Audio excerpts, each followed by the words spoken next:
お姉ちゃんが来た。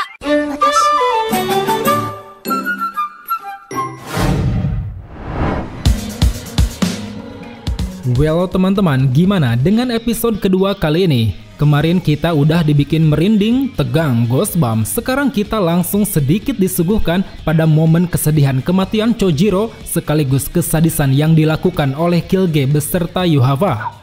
Secara visual, masih dengan tampilan yang mewah dan super detail. Tidak ada yang dipaksakan dan kita masih bisa menikmati keindahan gambar di setiap scene-nya. Nah, menariknya, di episode kedua ini, akhirnya kita bisa melihat bagaimana opening dan ending anime Bleach Core pertama. Musik yang disajikan di opening berjudul Scar dan dibawakan oleh Tatsuya Kitani. Sementara musik yang disajikan di ending berjudul Seiwate yang dibawakan oleh Sennarin. Bisa dibilang tampilan openingnya ini lumayan fresh bagi Bleach. Di sini mereka hanya memakai dua penggunaan warna yaitu black white pada objek dan warna merah muda sebagai warna latarnya. Meski terkesan simpel, tapi dikarenakan adanya refleksi pantulan cahaya merah muda di sekitar objek, membuat tampilannya pun semakin hidup dan semakin terasa. Sebenarnya banyak hal yang bisa kita bedah di opening dan endingnya ini, terutama dari sisi filosofi dan banyaknya spoiler yang ditampilkan. Tapi nantilah kita akan membahasnya secara khusus di video lain. Soalnya di video kali ini kita akan lebih fokus ke pembahasan breakdown episodenya saja.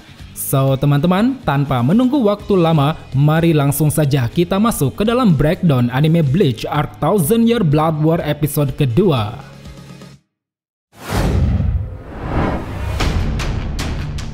Episode kedua alias episode 368 mengadaptasi 4 chapter sekaligus, yaitu dari chapter 485 sampai chapter 488. Berbeda dengan episode pertama, selain terdapat opening, episode kedua ini juga telah diberi judul, dan judul di episode kedua adalah Batu Pondasi, sesuai dengan judul di chapter 485. Nah, di awal scene, kita masih ditunjukkan pada Yuhava yang sedang meminta laporan pada Luders. Di sini kepribadian Yuhava yang begitu kejam tampak terlihat jelas. Di satu sisi dia membolehkan Luders memberikan laporan sambil berbaring, tapi di sisi satunya dia menganggap bahwa Luders tidak membutuhkan kaki. Luders yang tak ingin kakinya juga dipotong, dengan penuh ketakutan dia pun langsung berusaha berdiri untuk segera memberikan laporan. Ada satu shot yang menarik perhatianku di scene awal ini, yaitu shot yang menunjukkan pergerakan gambar Yuhava. Pierrot tampaknya telah berhasil mengaplikasikan teknik zooming diikuti pergerakan kamera yang berputar dan ditutup dengan teknik mirroring yang berasal dari pantulan gumpalan darah.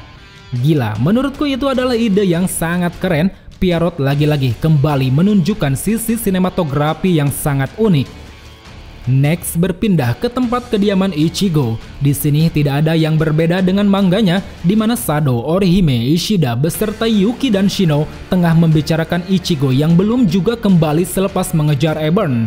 Di sana Ishida mencoba menenangkan semuanya dan disambung oleh Orihime yang tampak begitu senang karena menurutnya hubungan Ishida dengan Ichigo kini telah semakin akrab dan semakin dekat. Namun setelah kedatangan Ichigo, ada satu adegan yang berbeda dengan manganya, seperti dihilangkannya momen komedi di mana Yuki menggunakan ringtone ponsel suara fals milik Shino. Dan yang paling utama yaitu perbedaan momen ketika Yuki mendapat kabar dari Akon perihal kematian Chojiro beserta kronologi kejadian penyusupan. Poin yang disampaikan di scene ini sebenarnya sama, cuman perlakuannya saja yang berbeda. Jika di anime kabar dari Akon ditunjukkan pada seluruh divisi, tapi di manganya kabar tersebut hanya disampaikan pada Yuki seorang. Bahkan setelahnya di dalam manga ada tambahan panel yang menunjukkan percakapan Ishida dengan Ichigo. Ishida menyebut bahwa kabar ini memang sengaja disampaikan pada Yuki karena pihak Soul Society tahu bahwa Yuki sedang bersama Ichigo. Dengan demikian mereka ingin Ichigo tahu tentang apa yang terjadi pada Soul Society. Terlepas adanya perlakuan scene yang berbeda, menurutku apa yang ditunjukkan di dalam anime itu sangat tepat, di mana semua kubu, baik kelompok Ichigo maupun seluruh divisi bisa mengetahui insiden yang terjadi. Lagi pula secara konteks, perbedaan itu tidak akan merubah alur cerita ke depannya. Terlebih, meski terdapat perbedaan, setidaknya setelah itu kita bisa merasakan momen pilu di mana ada tambahan shot yang menunjukkan kegelisahan Ichigo bersama teman-temannya. terutama apa yang dialami Uryu Ishida sambil memegang Leontine Quincy Cross, kita bisa menilai bahwa Ishida sepertinya tahu bahaya yang akan datang berasal dari bangsanya, yaitu bangsa Quincy. Setelahnya, sesuai dengan yang ada di manga, Ichigo yang saat itu tampak murung dan tidak begitu tenang, kemudian memutuskan untuk berpatroli keluar. Di tengah perjalanan, tiba-tiba muncul Nel dari atas langit. Dilihat ingus Nel yang tampak terlihat bening ini, membuat kita merasa kalau grafis yang disajikan benar-benar detail dan sangat wah. Dan seperti biasa, di sana Nel masih memanggil Ichigo dengan sebutan Itsugo. Sambil terseduh-seduh, dia pun langsung menyampaikan bahwa Hoikomundo sedang dalam bahaya. Scene kembali berpindah ke dalam markas Van Donrai. Di sini kita ditunjukkan betapa keji dan kejamnya sosok Yuhava. Tanpa segan dia membunuh Luders dan Ebon hanya berdasarkan alasan yang sepele. Kematian Luders dia anggap sebagai rasa ketidaksukaannya pada mereka yang sok tahu dalam menentukan masa depan. Sementara kematian Ebon dia anggap sebagai simbol batu pondasi untuk menciptakan perdamaian. Ada dua dialog yang menarik perhatianku di sini nih, yaitu pertama ketika Yuhava mengatakan bahwa 2 hari yang lalu Luders telah pergi memeriksa perbatasan Soul Society dan dunia manusia.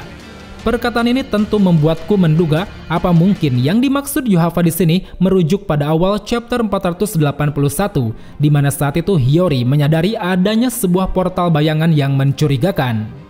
Kemudian yang kedua, ketika seorang anggota Van Donrai bertanya pada Yuhava, apakah tidak apa-apa jika kita membunuh para Arrancar, padahal Arrancar merupakan prajurit berguna yang tidak perlu diajarkan bagaimana cara bertarung.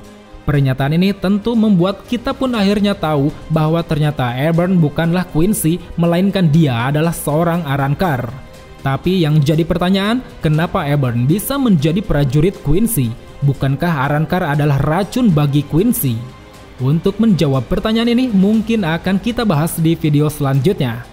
Oke, kembali pada apa yang dilakukan Yuhava. Saat itu sambil menaiki anak tangga, dia lalu menyuruh semua anak buahnya untuk tidak mengkhawatirkan para Arrancar. Bersamaan dengan terbukanya tirai yang menunjukkan Tir Haribel tengah disekap, Yuhava pun menegaskan bahwa kita bisa mengambil Arrancar semaunya karena wilayah Hoikomundo saat ini telah menjadi milik Van Donrai. Kemudian scene beralih ke dalam Seireitei. Di sana tampak tengah diadakan prosesi pemakaman Chojiro Sasakibe. Bisa kita lihat ada satu shot tambahan di mana para kapten dan wakil kapten GOT 13 juga telah hadir, seperti Kyoraku, Ukitake, Soifon, Rojuro, Unohana, Hirako, Byakuya, Komamura, Nanao, Iba, Renji, Hinamori, Isane, dan semua pejabat kursi. Dalam prosesi ini bisa kita rasakan bagaimana kesedihan yang dialami oleh Komandan Yamamoto. Di sana juga terdapat satu flashback yang sangat indah di mana menunjukkan Chojiro tengah membungkuk pada sang Komandan Yamamoto. Secara pribadi, sebagai orang yang sudah baca manganya, aku cukup merasakan momen pilu ketika prosesi pemakaman ini. Gak ada iringan musik, gak ada sound effect, suasananya dibikin sunyi, senyap, benar-benar hening. Mungkin bagi orang yang tidak baca manganya tidak terlalu merasakan momen ini, karena memang di sana ada satu scene yang di-cut, yaitu ketika Kuchiki Byakuya menceritakan perihal sosok Chojiro pada Renji.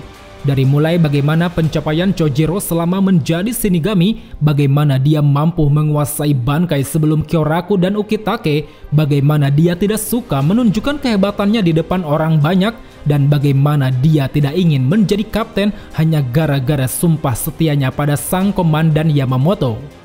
Entah scene itu sengaja tidak dimasukkan atau bagaimana, tapi kita harap poin dari scene tersebut bisa disampaikan nanti di episode yang akan datang. Mengingat ke depannya, sosok Chojiro ini akan menjadi salah satu pemicu di mana Yamamoto akan meluapkan kemarahannya. Next berpindah ke kediaman Kurosaki. Di sana akhirnya kita bisa melihat adik-adik Ichigo yaitu Yuzu dan Karin yang saat ini tampak terlihat lebih dewasa. Kalau boleh berspekulasi, kemungkinan latar dari final arc ini mengambil time skip sekitar 1 atau 2 tahun. Selanjutnya di dalam kamar Ichigo, kita bisa melihat Ichigo, Orihime, Sado, dan Ishida kembali berkumpul, ditambah dengan Nel dan Pesuke yang saat itu ingin meminta pertolongan. Pada scene ini, sesuai dengan apa yang ditampilkan di dalam trailer, akhirnya kita bisa melihat satu flashback dari Peske mengenai kondisi ketika Yuhava mengalahkan Haribel dan menjajah Huaycomundo.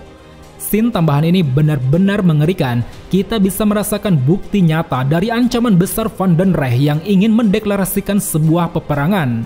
Momen ini menurutku cukup badass dengan diiringi musik yang menggemakan pertempuran, banyak sekali mayat para Arrancar yang berjatuhan. Bahkan sang ratu Huaycomundo yaitu Tyr Haribel sampai tak berkutik di hadapan Yuhava. Dia juga menyuruh Nel, Peske beserta Don Don Chaka untuk segera kabur melarikan diri. Dan ketika Nel bersama yang lain berhasil kabur, bisa kita lihat Haribel pada akhirnya langsung dibawa oleh Yuhava ke dalam sebuah portal bayangan. Untuk itulah, demi menyelamatkan Haribel beserta Don Don Chaka yang setelahnya berhasil ditangkap, saat ini Nel bersama Peske pun berharap jika Ichigo mau menyelamatkan mereka. Seperti yang kita tahu, saat itu Ichigo mengiyakan permintaan mereka. Namun tidak untuk Ishida, dia menyebut bahwa dirinya adalah seorang Quincy. Tidak ada kewajiban baginya untuk menolong para Hollow dan Arrancar. Ada satu momen yang sedikit berbeda dari manganya di sini, yaitu ketika Ishida terlihat ingin menyampaikan pada Ichigo perihal musuh yang akan dia lawan. Namun sayangnya ucapan Ishida tersebut langsung dipotong oleh kemunculan Kisuke Urahara yang tiba-tiba muncul di balik jendela kamar Ichigo. Dia ingin memberikan bantuan pada mereka untuk menemani perjalanan menuju Huaycomundo. Selanjutnya kita ditunjukkan kembali ke dalam markas Van den Rey. Kita tahu di sana terdapat Yugram tengah mengambil medali milik Ebern. Dia memberitahu Yuhava bahwa Ebern telah gagal menyerap bangkai Ichigo. Dalam scene ini ada beberapa perbedaan dengan manganya, seperti tidak diperlihatkannya sosok Yugram secara jelas, begitupun dengan watak Yugram yang selalu cermat dalam melihat keadaan. Dan ada satu panel yang dipotong di sini, yaitu ketika Yuhava memerintahkan unit Jagdharma untuk segera membawa beberapa Arrancar ke hadapannya. Beralih ke tempat di mana Ichigo dan yang lain berada, tepatnya di dalam Garganta. Bisa kita lihat ruangan Garganta yang sekarang sangat berbeda dengan Garganta sebelumnya, di mana dulu latarnya berwarna hitam dan jejak Reiatsunya berwarna putih, sekarang latarnya menjadi abstrak berwarna biru dan jejak Reiatsunya berwarna emas. Di sana seperti biasa, Urahara ternyata telah mengetahui semua rentetan kejadian yang terjadi. Dari mulai pertarungan Ichigo dan Ebern, kemunculan Nel dan Peske, sampai insiden yang terjadi di dalam Soul Society. Kemudian sesampainya Ichigo dan yang lain di Huaycomundo, di sana tidak ada yang berbeda dari manganya. Mereka berhasil menyusup dan mulai memperhatikan area sekitar.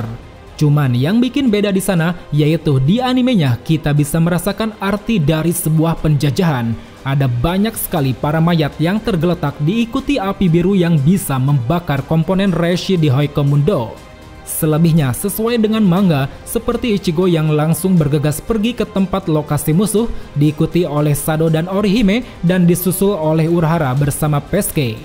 Demikian juga dengan diperlihatkannya para prajurit unit Jagdharma. Mereka tengah menertibkan para tahanan Arrancar untuk diseleksi.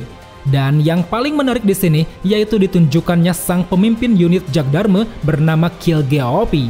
Di animenya dia langsung di-reveal sebagai bagian dari pasukan Stand Leader dengan predikat Shrip J. Di sana dengan diiringi musik khas yang bernuansa kerajaan, kita pun ditunjukkan pada sosok Killge yang seolah memiliki aura kepemimpinan dan kewibawaannya sendiri. Akan tetapi meski begitu, ketika ada orang yang menyangkal Killge akan langsung bertindak kejam, dia tak akan segan menyiksa bahkan membunuhnya dengan sangat sadis. Dan melihat animasi yang disajikan di sini membuat kita pun merasa bahwa apa yang dilakukan Killge seolah mencerminkan kebiadaban dari bangsa Quincy itu sendiri. Kemudian setelahnya, beberapa adegan sesuai dengan alur di manga, seperti perlawanan yang dilakukan oleh Menoli dan Loli, Killge yang menyangka bahwa Aizen telah mati, sampai kemunculan pengikut Tyr Haribel yaitu Tres Bestias. Nah, ketika pertarungan Killge melawan Tres Bestias terjadi, aku bisa menjamin bahwa scene battle yang disajikan di dalam anime Bleach ini sangat berkelas. Pergerakan gambarnya yang super smooth diikuti perpindahan gambarnya yang sesuai membuat kita sangat menikmati momen pertarungan ini. Belum lagi cipratan darah yang keluar di mana-mana menambah kesan gore yang terjadi di dalam pertarungan. Gak kebayang sih nantinya bagaimana Pierrot akan mengeksekusi pertempuran besar antara Gotei 13 melawan Sten Ritter. Next, di akhir episode, sesuai dengan ending manga chapter 488, beberapa adegan tidak ada yang melenceng dari sana. Seperti Nel yang memberitahu Ichigo siapa sebenarnya Tres Bestias, berkumpulnya para kapten Gotei 13 yang menetapkan Quincy sebagai musuh, tumbangnya Tres Bestias tanpa adanya perlawanan, kemudian ditutup dengan perjumpaan antara Ichigo dan Killgeaopi. Well teman-teman, mungkin sampai di sini saja untuk ulasan kali ini. Seperti yang sebelumnya aku katakan, untuk pembahasan opening dan ending akan kita bahas secara khusus di video lain. Jika ada saran atau ada yang ingin ditambahkan, silakan tulis di kolom komentar. Sampai jumpa di video selanjutnya. Salam Bleach Lovers.